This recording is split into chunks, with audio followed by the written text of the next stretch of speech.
கிழக்கு யோவான் ஆலயம், கரையான் சாவடியிலிருந்து பிச்சைமணி. தந்தை, மகன், தூய ஆவியாரின் பெயராலே ஆமேன். இன்றைய இறைவசனங்கள் பேதுரு எழுதிய 2ஆம் திருமுகத்திலிருந்து வாசகம்.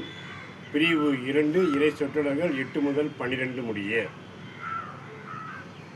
நெறி தவறி நடப்போரிடமிருந்து இப்பொழுதுதான் தப்பியவர்களை இவர்கள் வரம்பு மீறி பெருமையடித்து வீண் பேச்சு பேசி ஊனியல்பு இச்சைகளாலும் காம வெறியாலும் மயக்கி வயப்படுத்துகிறார்கள்.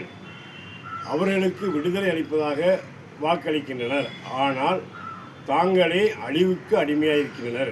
ஏனெனில் ஒவ்வொருவரும் தம்மை ஆட்கொண்டிருப்பவற்றிற்கு அடிமையாயிருக்கின்றார்கள். நம் ஆண்டவரும் மீட்பருமாகிய இயேசு கிறிஸ்துவை அறிந்து உலக அழிவு சக்தியிலிருந்து தப்பியவர்கள் மீண்டும் அவற்றில் சிக்கி அவற்றால் ஆட்கொள்ளப்பட்டால் தங்களுடைய பின்னைய நிலைமை முன்னைய நிலையை விட கேடுள்ளதாக இருக்கும். அவர்கள் நீதி நெறி அறிந்தபின் அவர்களுக்கு அருளப்பட்ட தூய கட்டளையை கடைபிடிக்காமல் விட்டு விடுவதை விட அதை நிறைவேற்றாமல் இருப்பதே நலமாயிருக்கும். நாய் தன் கக்கினதை தின்ன திரும்ப வரும் என்பது ஒரு நீதிமொழி. இது அவர்களுக்கு பொருந்தும். மேலும் பன்றியை கழுவினாலும் அது சேற்றில் புரளும் என்பது ஒரு நீதிமொழி. ஆமேன். இயேசுவுக்கே புகழ், இயேசுவுக்கே நன்றி. மரியே வாழ்க.